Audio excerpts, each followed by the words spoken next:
Bueno, continuando con nuestro audiolibro, nuestro club de lectura, vamos a continuar con el Premio Nobel de Irving Wallace.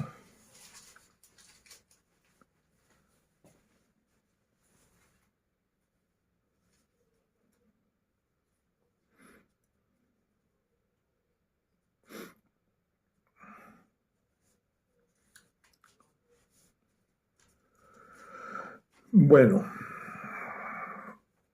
dice,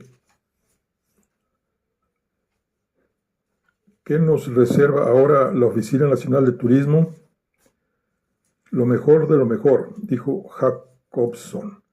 El señor Manker nos lleva a la ciudad vieja, concretamente a Storgate, la Plaza Mayor, emplazamiento original del Estocolmo de hace 7 siglos. Continuando su largo rodeo, cruzaron el puente de Norbro, pasaron frente al Palacio Real, aminoraron la marcha al llegar a la Catedral de Storkirken, construida en 1260. Siguieron por una estrecha y antigua callejuela que desembocaba en la espaciosa plaza y dejaron el coche frente a la Borsalén, que el señor Manker identificó como la Bolsa de Estocolmo. Después de abandonar el automóvil, el señor Manker les hizo dar la vuelta a la Storgate, la plaza, pavimentada con viejos y desiguales ladrillos. Se halla dominada en el centro por un pozo antiguo redondo, de enormes proporciones. A su alrededor había bancos para el público, y a causa de la tibieza del día, dichos bancos estaban ocupados por ancianos que leían el periódico, y señoras de mediana edad que habían ido de compras y que se contaban los últimos chismes. Caminaron por el lado de la plaza, rodeada de severos edificios de piedra de 4 o 5 pisos, con tiendas en la planta baja y pisos en las plantas superiores. Siguiendo al señor Manker, visitaron las blanquecinas callejuelas laterales que conducían a Storgate. Aquellas calles sumidas en sombras eran tortuosas y oscuras, como en tiempos medievales, y en ellas se alzaban antiguas casas provistas de buhardillas que parecían arrancadas a un cuento de los hermanos Grimm. Hoy casi todo el mundo desea vivir aquí, en la ciudad vieja, decía el señor Manker. Vivir aquí significa posición social. Los exteriores de estas casas son los originales. No pueden renovarse. Se los deja tal como están, consumidos por la intemperie, desconchados y viejos. Pero esta es precisamente su gracia. No obstante, dentro de las casas, casi todos los pisos son inmaculadamente modernos, con las últimas comodidades, incluyendo quemadores de petróleo para los meses invernales. Andando sin prisas, el señor Manker les hizo volver junto al antiguo pozo de Storgate. Estamos en un lugar sagrado, declaró, cuando el grupo se reunió más estrechamente a su alrededor, contemplando con curiosidad por varios ocupantes de los bancos próximos. Aquí es donde tuvo lugar la espantosa matanza de Estocolmo, conocida por el nombre de Baño de Sangre. En 1520, un rey danés que dominaba entonces toda Escandinavia ofreció la amnistía a 80 aristócratas suecos que se habían rebelado. Los invitó a esta misma plaza para celebrar una fiesta y entonces, traicionándolos, los hizo decapitar. El señor Marken señaló a un lado, Ahí tienen ahora algo más agradable. Los miembros del grupo se volvieron para contemplar una vez más el edificio de la bolsa de estilo rococó, ante el que estaba aparcado el automóvil. Este palacio fue edificado en 1773, explicó el señor Manker. En la planta baja está la bolsa, pero en los pisos superiores están las dependencias y la biblioteca de la Academia Sueca, donde después de reñidas votaciones, André Gide, T.S. Eliot y Andrew Craig obtuvieron el Premio Nobel de Literatura. Lea sujetó a Craig por el brazo. ¿No lo encuentras emocionante, Andrew? Craig hizo un visaje de desagrado ante las manifestaciones de entusiasmo de su cuñada, y luego, temiendo molestar a los suecos, sonrió ligeramente para demostrar su contento. Alfredo Nobel no es su único bienhechor, añadió el señor Manker, dirigiéndose exclusivamente a Craig. Hay otro, y este es el rey Gustavo III, que ascendió al trono de Suecia en 1771 y 15 años después fundó la Academia Sueca, a pesar de todos sus defectos, que eran muchos e iban desde una gran indiferencia por los pobres a una vida de excesivo fausto y ostentación. Gustavo III merece nuestra mayor consideración, porque quizás es el soberano que hizo más por la cultura antes de que le asesinasen en un baile de máscaras en 1792. Nos dio la ópera, reunió obras de arte procedentes de todo el mundo y finalmente, para alentar y enaltecer la literatura, imitó a los franceses estableciendo la Academia Sueca. Debido al respeto supersticioso que le inspiraba el número 18, decretó que este fuese el número de miembros de la Academia, los cuales se eligieron entre los escritores y eruditos más respetables de Suecia. La cifra predilecta de Gustavo III ha sobrevivido hasta hoy. Fueron 18 miembros de la Academia, Mr. Craig, quienes con sus votos le concedieron el premio Nobel. Jacobson se adelantó para tocar a Craig en el hombro. ¿No le interesaría ver el lugar donde fue elegido? Muchísimo, repuso Craig con toda sinceridad, pero temo que esto resulte una lata para mis compañeros. Tal vez un día que venga solo. Va, le interrumpió Stallman. A todos nos gustará ver el interior de la academia. Los visitantes siguieron al conde Jacobson, y cruzaron la plaza para doblar la esquina y meterse por la calle lateral. Continuaron siguiendo a Jacobson por la calle hasta que éste se detuvo ante dos gigantescas puertas que mostraban la pátina del tiempo y que llevaban el número 2 de Calarjarán. A la derecha de la entrada, sobre un bloc de granito, había una placa que ostentaba la siguiente inscripción: Svenska Akademis Nobel Bibliotek. Todos entraron. El señor Manker y Jacobson los acompañaron por un sombrío vestíbulo y luego subieron por una amplia escalinata de piedra hasta el primer piso, y después de franquear una puerta de color castaño claro, embocaron un largo corredor, brillantemente iluminado, pero de un sobrecogedor aspecto escolástico. A su derecha había una mesa a la que entonces no se sentaba nadie, y junto a ella la puerta de la biblioteca Nobel con estantes abarrotados de libros.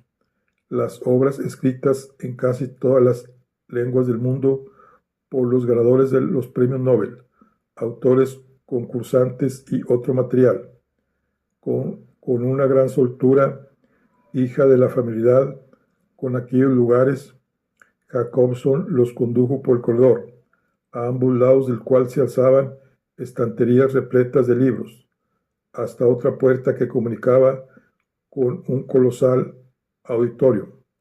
Cuando lo cruzaron, Jacobson les dijo: nos acercamos a la cava, el lugar sacrosanto donde la Academia se reúne anualmente para elegir al premio Nobel. La cámara secreta recibe el nombre de sala de sesiones, y en ella estamos ahora. Después de franquear otra puerta, se encontraron en una amplia sala, muy iluminada, de alto techo, y con elevadas ventanas que miraban a la histórica plaza de enfrente.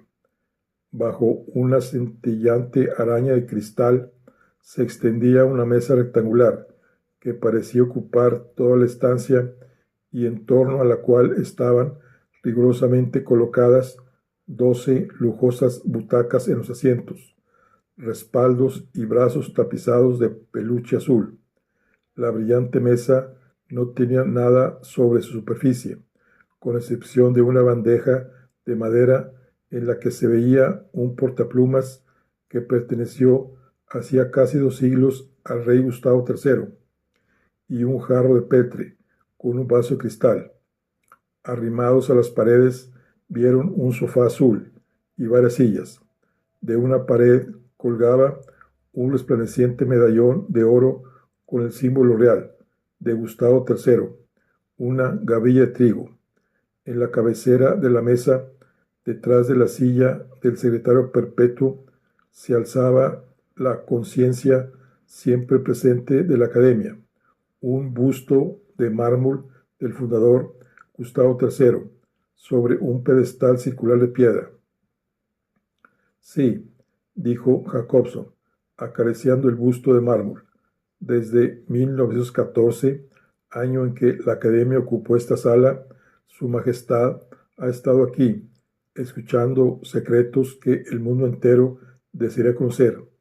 Antes, las votaciones se celebraban en Skeppsbron, domicilio del secretario perpetuo. Luego se celebraron en un piso de alquiler de Engelbrektsgatan y después en la antigua biblioteca Nobel de Norra Bantorget. Pero desde que fue elegido Romain Rolland en 1915, los demás premios se han elegido aquí. ¿Se reúnen con mucha frecuencia los miembros de la Academia en esta sala?, preguntó Emily. Les explicaré el modus operandi, contestó Jacobson. Por ejemplo, servirá el caso de nuestro actual ganador, Mr. Andrew Craig. La presentación de candidaturas para el Premio Nobel de Literatura de este año se cerró, como de costumbre, el 1 de febrero. Las candidaturas, generalmente por escrito, deben someterse a la Academia Sueca. Este año se recibieron 49. 30 procedían de personas o entidades debidamente acreditadas, laureados anteriores de cualquier categoría o academias reconocidas de todo el mundo, y 19 procedían de fuentes no acreditadas, como editores, la esposa de un autor determinado o los propios autores, y por lo tanto fueron rechazadas. El nombre de Mr. Craig no fue propuesto oficialmente, no desde el extranjero, sino por admiradores suyos de nuestra propia Academia Sueca, encabezados por Miss Ingrid Pohl, miembro de la misma con voz y voto. Creo que el señor Frings puede explicarles mejor cómo se salió todo. Y Ned Frings se volvió hacia Craig y Lea. Yo no soy el más indicado para esto, declaró con falsa modestia. Como editor, tengo informantes en Nueva York, del mismo modo como los tengo también en París y Londres. La última novela de Mr. Craig, que pasó desapercibida en Escandinavia, me fue enviada junto con otros varios libros por uno de estos informadores, que me tienen al corriente de las últimas novedades. La novela me impresionó.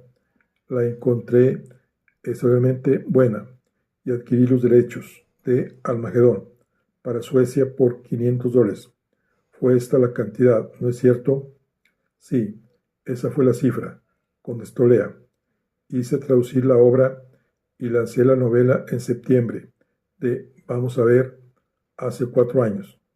Las críticas fueron tan magníficas que probablemente despertaron el deseo de leerla en muchos de los 18 miembros de la academia que así pudieron conocer esta obra maestra de Arnold Clay. En efecto, así fue, asintió Jacobson. Bien, para abreviar, continuó Frings, adquirí los derechos de otras 2 novelas de Mr. Clay. La venta fue muy alentadora, pero el entusiasmo que despertaron en los altos medios literarios aún fue mayor. Entonces me hice enviar un ejemplar de El Estado Perfecto, y este fue el que obtuvo más éxito de los 4. Lo traduje yo mismo y lo publiqué a principios del año pasado. Esta vez yo también me comí mi tajada del pastel. La obra se convirtió en un bestseller y fue elogiada unánimemente por la crítica. Yo creo que esa obra fue la decisiva. Casi todos los miembros de la academia se habían convertido en admiradores de Arnold Clay, Ingrid Paul ya no estaba sola en su culto por el genio desconocido. Así, no tiene nada de extraño que en febrero se presentase su candidatura para el premio. Clay escuchaba atentamente, con expresión ausente, como si hablasen de otro autor. Luego comprendió que todos los reunidos lo miraban, y entre ellos Emily. Por primera vez se dio cuenta de que era de él de quien estaban hablando. El señor Frings comprendió que tenía que decir algo. Mi editor norteamericano le da las gracias. Mi agente literario le da las gracias. La sucursal de la Caja de Ahorros de Millsda le da igualmente las gracias. Y yo le doy las gracias, Mr. Flynn. Y a su vez el mundo le da las gracias a usted, dijo Flynn con grandilocuencia. Muy embarazado, Clay trató de cambiar de tema. Como conde Jacobson, ¿qué ocurrió exactamente en febrero después de presentarse las candidaturas? ¿O acaso constituye esto un secreto? En absoluto, repuso Jacobson. 4 de los 18 miembros de la academia se ocupan de la labor de criba preliminar. Las obras de los candidatos, cuyo número había quedado reducido a 30, les fueron entregadas. Muchas de estas obras, como las suyas, estaban traducidas ya al sueco, y por lo tanto su lectura no ofrecía dificultades, pero otras solo existían en versión original, y en ella tuvieron que leerlas los 4 miembros de la academia designados a este efecto. Además del sueco, los miembros del comité leen el inglés, el francés, el alemán y el español.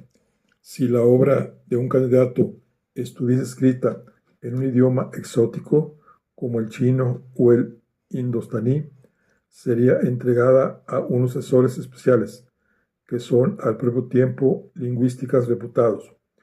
El idioma es una barrera, desde luego, pero nunca ha impedido que tomásemos en consideración una obra de auténtica valía. En esos momentos pienso en 1913, año en que Rabindranath Tagore, el gran poeta de la India, fue elegido candidato. Solo había publicado un volumen en inglés cuando se presentó su candidatura. No existía ninguna traducción suya al sueco. Sus mejores obras estaban escritas en su bengalí nativo. El comité de 4 académicos localizó a un profesor sueco que era un entusiasta orientalista y conocía el bengalí a la perfección. Le agradó hasta tal punto Tagore que quiso enseñar el bengalí a los académicos para que éstos pudiesen saborear al poeta en su propio idioma. pero los académicos encontraron el bengalí demasiado difícil y prefirieron esperar la traducción del doctor profesor. Esta fue lo bastante cuidadosa y bella para convencernos a todos de que Tagore merecía el premio. Así, el premio de literatura está en realidad en manos de 4 hombres, ¿no es eso?, observó Stratman. En absoluto, contestó Jacobson. El comité de 4 se limita a desbrozar el terreno. Este año, después de leer las obras de los 30 candidatos, eliminaron a 24 de ellos, dejando como finalistas a 6. Las mejores obras de estos 6, que eran Mr. Cray, otro novelista norteamericano, 2 alemanes, un inglés y un japonés, fueron enviadas a todos los restantes miembros de la academia, junto con sinopsis de las mismas, en sueco, y otras obras de los candidatos.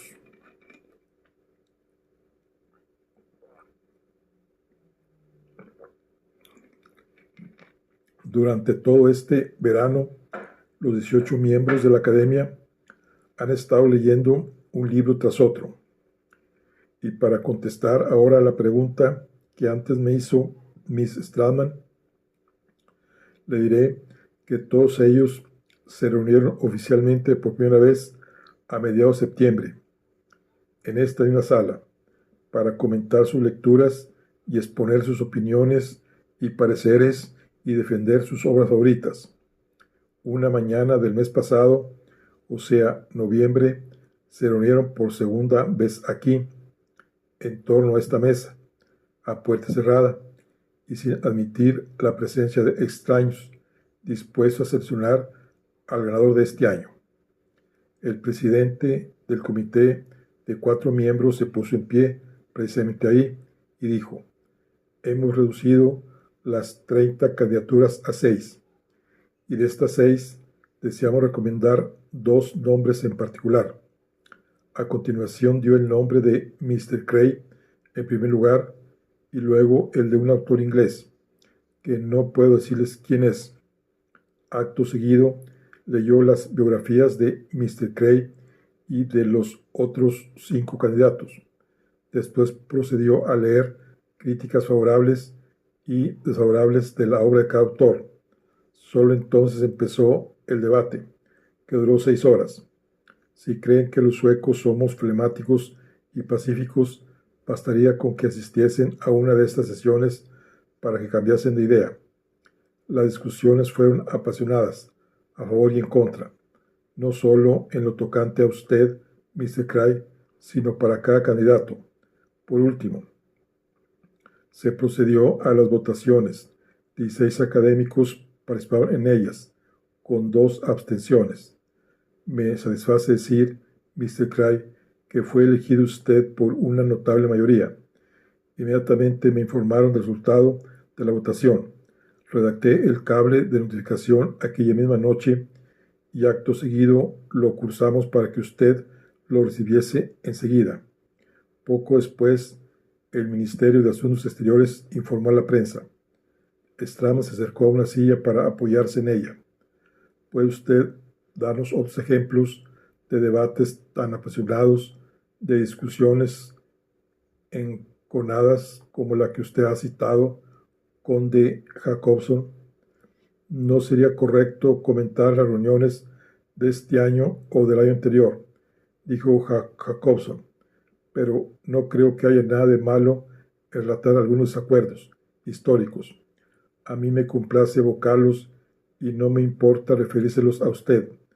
Advirtiendo la actitud de cansancio del físico, dijo de pronto: por favor, el profesor, en fin, todos ustedes, siéntense unos momentos mientras hablamos. Pueden utilizar las butacas. Esto no es un museo. Las butacas son para sentarse en ellas. Ofreció una butaca a Stratman, mientras Cray hacía lo propio con Emily, y Manker y Frings rivalizaban para ofrecer otra a Lea. Pronto estuvieron todos sentados alrededor de la larga mesa. Jacobson ocupó la presidencia bajo el busto de Gustavo III. Como ustedes saben, empezó a decir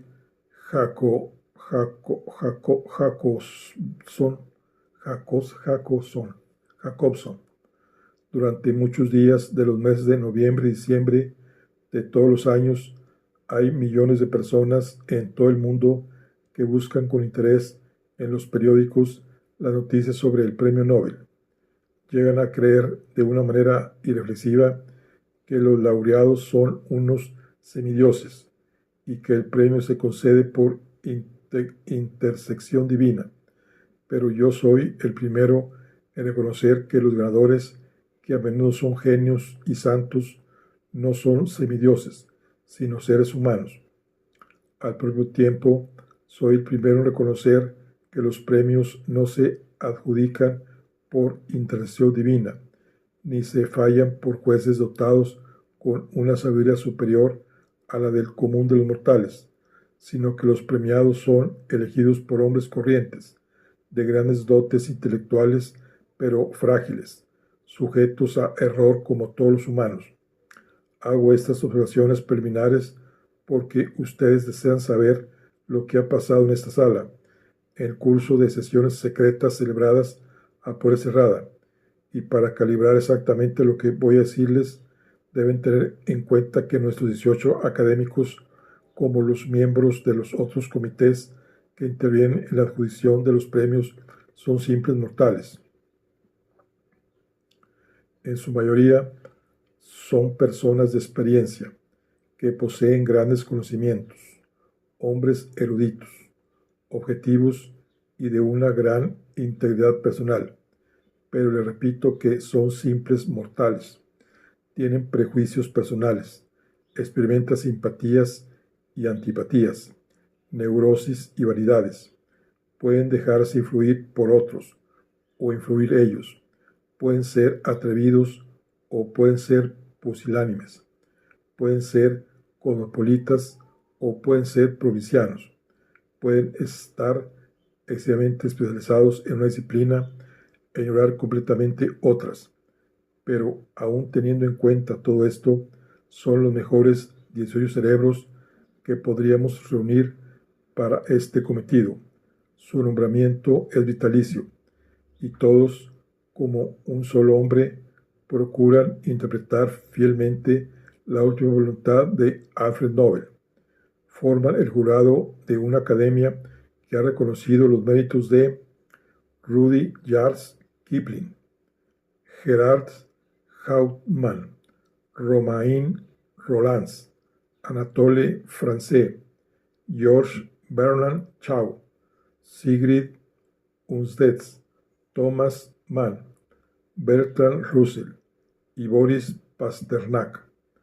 Pero este mismo jurado ha hecho caso omiso o rechazado a Emilio Zola, León Tolstoy, Henrik Ibsen, Marcel Proust, Mark Twain, Joseph Conrad, Máximo Gorki, Teodoro Dreiser y Augusto Strindberg.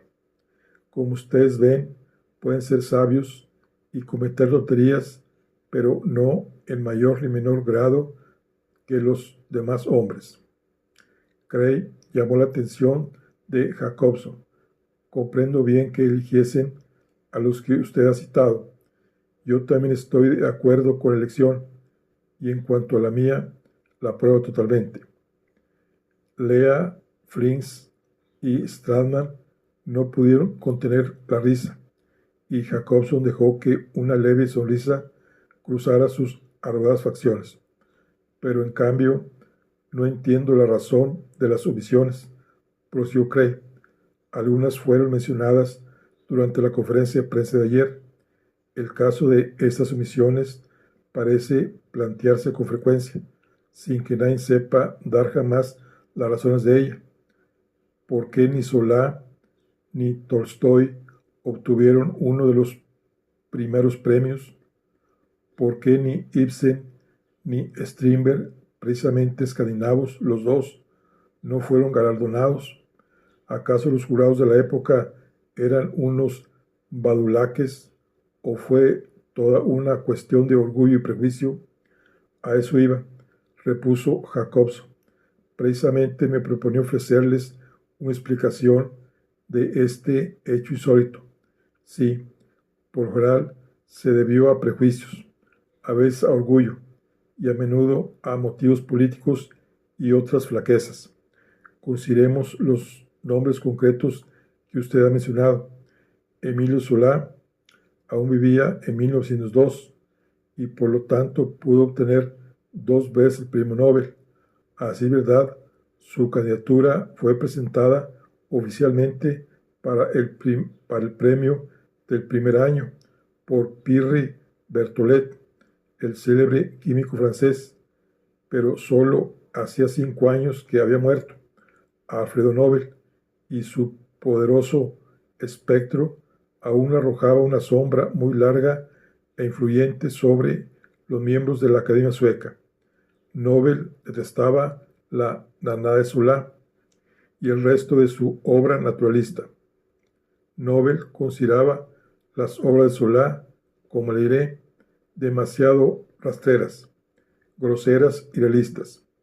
No olviden ustedes que en su testamento Nobel ofrecía un premio de literatura a la obra más sobresaliente de tendencia idealista. En opinión de Nobel, Solá no tenía nada de idealista. El jurado del premio lo sabía y tuvo que tomar en consideración los gustos del filántropo antes de disponer de su dinero. Esto es comprensible, dijo Cray asintiendo. Por primera vez comprendo el motivo de una omisión. Ha citado usted también a Tolstoy, Ibsen y Strindberg, continuó Jacobson. En este caso, quien lo excluyó fueron principalmente los arraigados prejuicios de uno de los miembros del jurado. Cray no pudo ocultar su sorpresa. ¿De veras? Sí, señor, contestó Jacobson. Claro que también hubo otros factores. No solo los académicos se veían obstaculizados en sus decisiones por la cláusula respecto al idealismo, sino que además eran de espíritu conservador y muy pocos leídos. Teniendo en cuenta esto, ocurrió hace más de medio siglo. Hoy podemos perdonarlo. La mayoría de los jurados tenían miras literarias muy estrechas. Eran historiadores, teólogos, filólogos. Solo 3 de ellos, según creo, estaban algo versados en literatura. Uno de ellos era un hombre notable, un crítico y poeta llamado Carlos David af Ursén. Cuando la Academia se encargó de conceder los premios Nobel, Ursén era su presidente y su figura de más peso. A la sazón contaba 58 años y era un hombre sabio e ilustrado, pero dominando por vivos prejuicios personales. Dominado.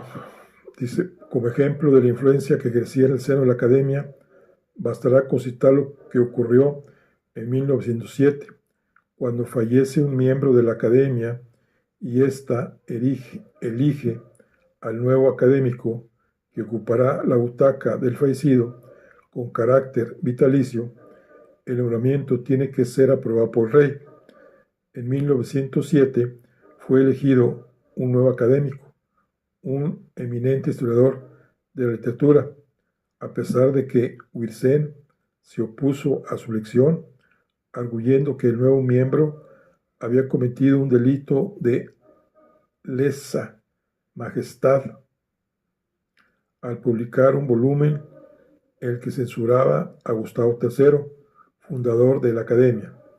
Cuando Ursén se enteró de que había sido derrotado en la votación, acudió al rey Óscar II y le persuadió de que presentase su veto al nombramiento del nuevo académico, y éste no ocupó su butaca hasta que Gustavo V subió al trono. para que vean ustedes el poder que tenía Wilson, y fue él precisamente quien impidió que se premiase a Tolstói. ¿Cómo fue posible?, preguntó Emily. No es fácil de explicar, Miss Stama, pero voy a intentarlo, repuso Jacobson. La Academia Francesa había presentado la candidatura de un poeta relativamente oscuro, Sully Prudhomme, para el premio de literatura. La Academia sueca sentía mucho respeto por su colega francesa. Además, los jurados no querían hacer una elección que se prestase a controversias. Por lo tanto, dieron el premio a Sully Prudhomme. La noticia cayó como una bomba en los círculos literarios, incluso aquí en Suecia. 40 o 50 escritores y artistas suecos presentaron un escrito de protesta a la Academia, en la que defendía la candidatura de Tolstói. A decir verdad, Tolstói no podía haber sido elegido aquel primer año, porque nadie había presentado oficialmente su candidatura. Esta omisión fue reparada el segundo año, y en 1902 se aceptó la candidatura de Tolstói. Pero entonces entró en escena Wilson, presidente de la Academia. Yo he visto el acta de la tormentosa sesión, durante la cual los académicos tuvieron que elegir a un laureado entre Mommsen, Spencer y Tolstói. Fue Wilson casi exclusivamente quien hundió la candidatura de Tolstói. Si bien admitía que Guerra y Paz era una obra inmortal, arguía que los últimos libros que había publicado el gran ruso eran sensacionales y estúpidos, que Tolstói condenaba a la civilización, salía en defensa del anarquismo, tenía la desfachatez de escribir otra vez el Nuevo Testamento, y como el mayor crimen de todos, que había declarado perjudiciales para los artistas los premios en efectivo. La fogosa diatriba de Wilson consiguió que el conde Tolstói fuese rechazado, y aunque el inmortal escritor eslavo vivió aún 8 años más, su candidatura no volvió a proponerse seriamente.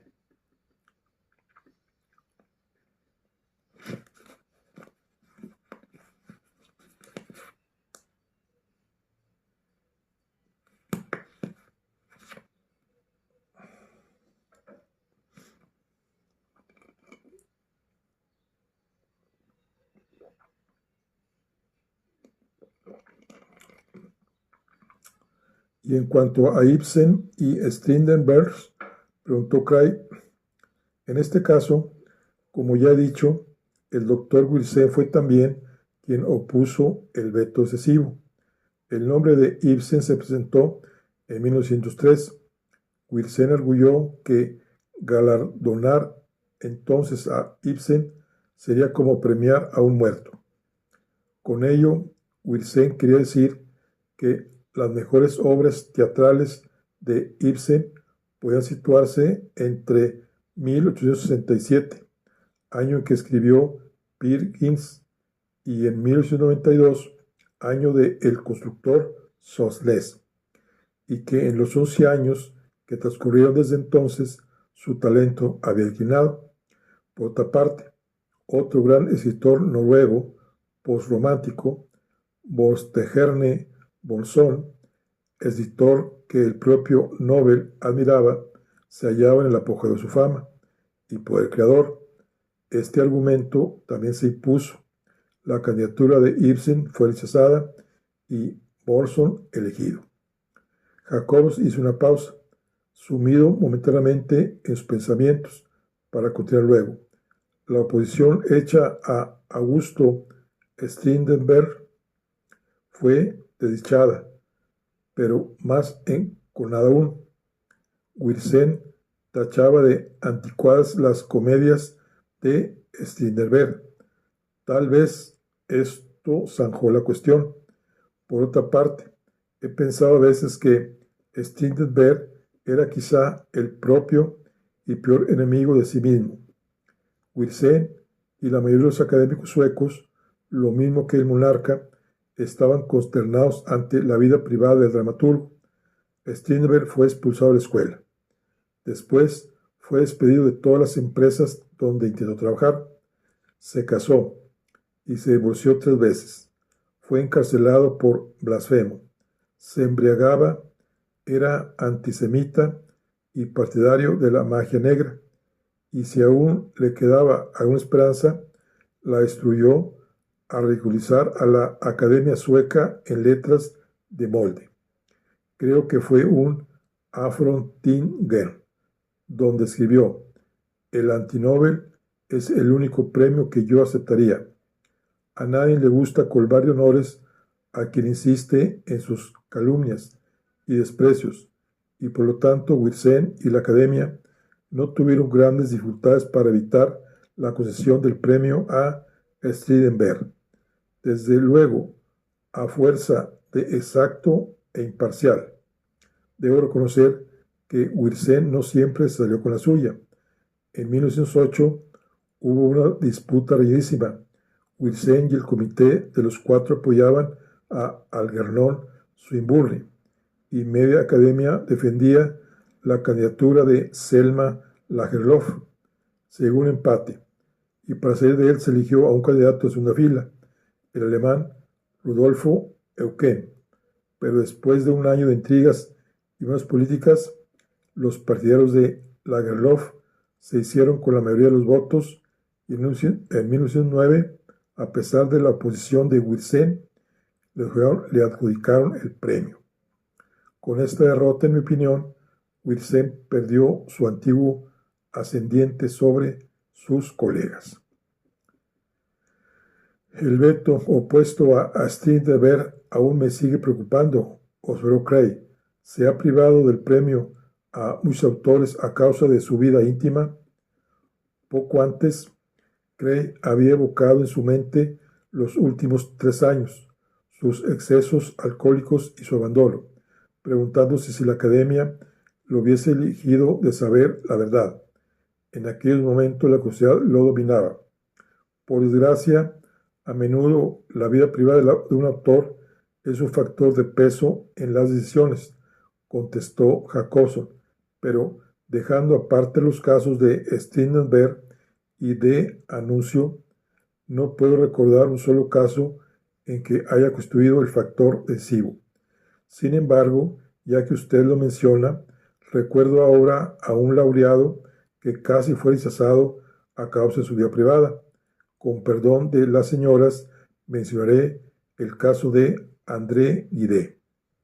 Año tras año se presentó su candidatura y año tras año fue rechazado a causa de su homosexualidad, que él admitía y defendía en público. En 1947, el nombre de Guidé se presentó otra vez. Por esta época, muchos miembros de la Academia ya lo miraban con mayor tolerancia. Su perversión seguía constituyendo un obstáculo, pero durante la votación ocurrió un raro suceso. Uno de los más ardientes defensores de Guidé manifestó una súbita mojigatería y se opuso a él, mientras simultáneamente varios académicos de la ala conservadora se ponían de su parte. Como ustedes saben, finalmente resultó elegido y por hallarse viejo y achacoso, acudió a recoger su premio el embajador de Francia en Suecia. ¿Se ha referido usted a la conducta personal?, dijo Emily. ¿Y qué puede decirnos de las creencias personales? ¿Afectan la votación las ideas que sustenta un autor? Desde luego, dijo Jacobson.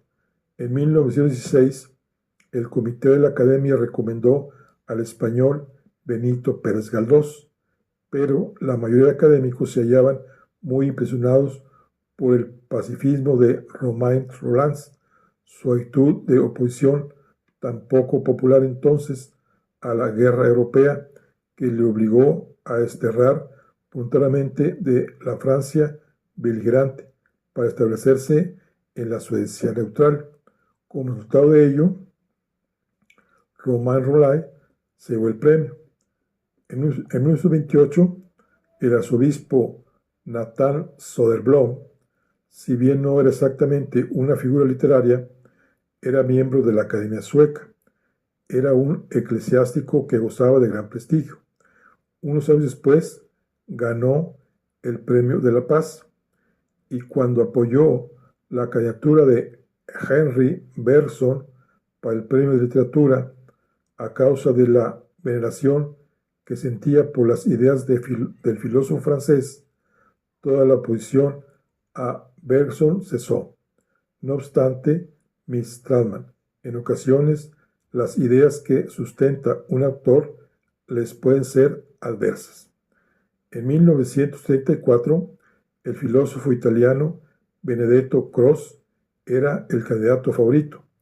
Por aquella época, Benito Mussolini y sus camisas negras accedían al poder en Italia. Croce era antifascista y no perdió ocasión de manifestar su oposición a Mussolini. El premio Nobel a Benedetto Croce hubiera sido una bofetada para Mussolini, y el dictador italiano lo sabía. No sabré decir qué ocurrió luego. Algunos dicen que Mussolini se puso en contacto con su embajador en Suecia y que éste a su vez se puso en contacto con la Academia Sueca, pero sea como fuere, Croce fue cesado por sus ideas, y su compatriota relativamente inofensivo, Luigi Pirandello, obtuvo el premio. Sé que esto puede parecerles una muestra de debilidad, pero deben verlo situado en aquella época, una época en que el fascismo constituía una temible amenaza. De todos modos, creo que nuestros académicos compensaron el mal efecto que esto pudo producir cuando en 1958 otorgaron valientemente el premio a Boris Pasternak por sus ideas, a pesar de que los comunistas, vecinos nuestros por la geografía, nos amenazaron violentamente. Pero ustedes se pueden dejar intimidar y pueden ser objeto de presiones, preguntó Stratman. Jacobson levantó las palmas de las manos y se encogió de hombros. Ya le he dicho, el profesor, que no somos más que hombres. Con frecuencia las presiones son insignificantes y no proceden de fuera, sino de dentro de esta habitación. Siempre hay lo que en términos políticos se llama cabildeo. Jacobson hizo una pausa. Tenía algo en la punta de la lengua y vaciló, como si creyese mejor no decirlo, pero por último se decidió a hablar.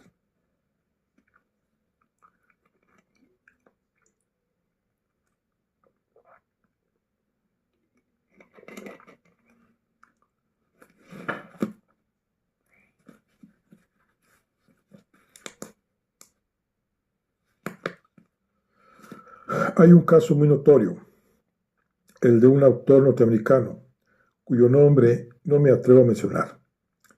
Este autor había escrito varias novelas que, por motivos de gusto personal, causaron gran impresión en dos miembros de la academia: el doctor Sven Hedin, el famoso explorador, y Selma Lagerlöf. Estos dos académicos trataron de convencer a sus colegas de que el norteamericano merecía el premio. La mayoría de la academia consideraba las obras del susodicho norteamericano como literatura comercial y, según expresión del presidente, mediocre. Sin embargo, Hedin y Lagerlöf insistieron, subrayando exageradamente el error polémico de los libros del autor de Marras y terminado por invocar su precedencia en el cargo de jurados, hasta que la academia capituló y el norteamericano se llevó el premio, a pesar de que al principio se enfrentaban con la oposición de la mayoría de los miembros. Me pregunto quién podría ser, dijo Lea curiosa. Jacobson agitó la mano. No tiene importancia.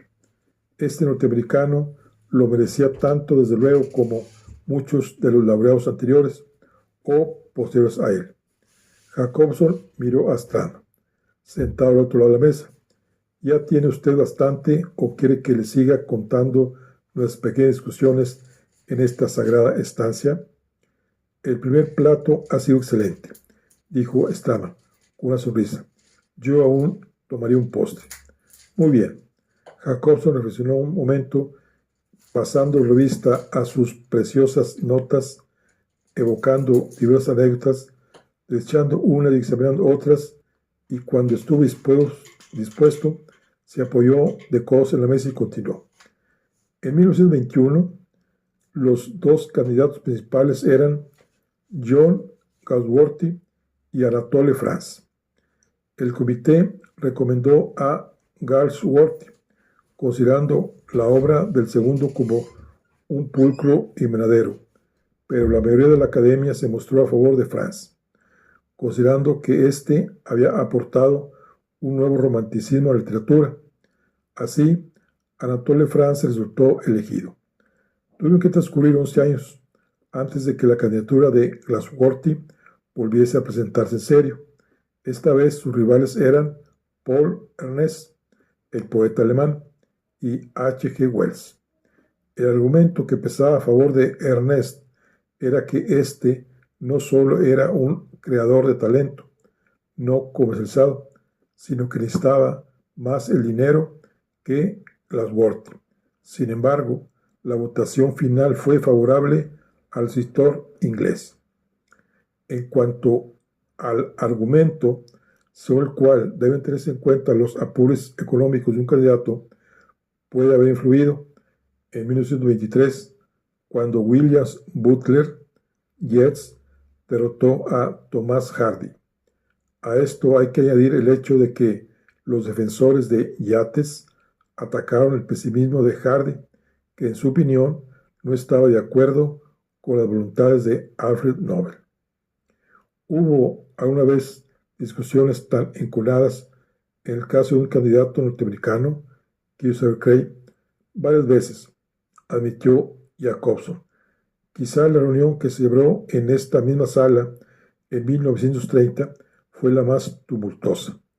Durante 3 décadas consecutivas, la Academia no había tenido en cuenta a los candidatos norteamericanos, entre los que había nombres de la talla de Mark Twain, un Edwin Markham y un Stephen Crane.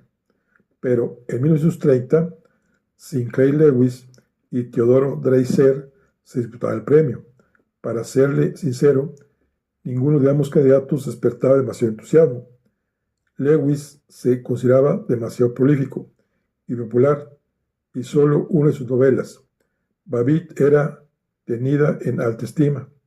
A Dreiser se le criticaba por considerarlo demasiado pesado. Por último, resultó elegido Sinclair Lewis. Le recuerdo perfectamente. Era todo brazos y piernas, y estudiaba el sueco con discos.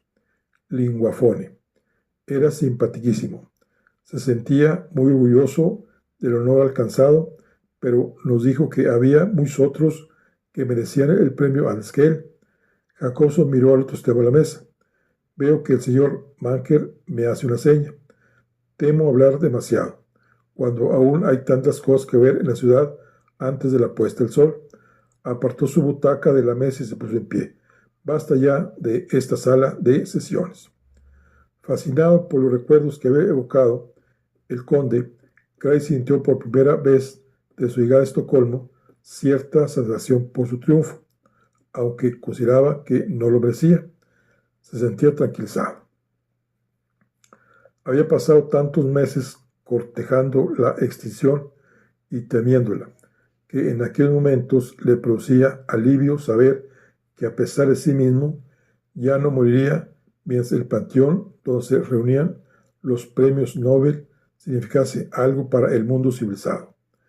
En muchos aspectos, la conversación sostenida en aquella sala había sido uno de sus mejores momentos en Suecia, que podía poner junto al amor de Lily y las dormidas emociones que habían despertado en su interior ante la presencia de Emily Strama. Era como si su alma sombría dejase entrar los primeros rayos de luz desde que su duelo y su sensación de culpabilidad corrieron las cortinas ante la vida. Levantándose, dio las gracias al viejo conde. ¿Por qué? Replicó Jacobson. Porque me ha hecho sentir orgulloso, respondió. Pero supo que Jacobson no lo había oído, y aunque lo hubiese oído, ni él ni nadie comprendería exactamente el significado de sus palabras.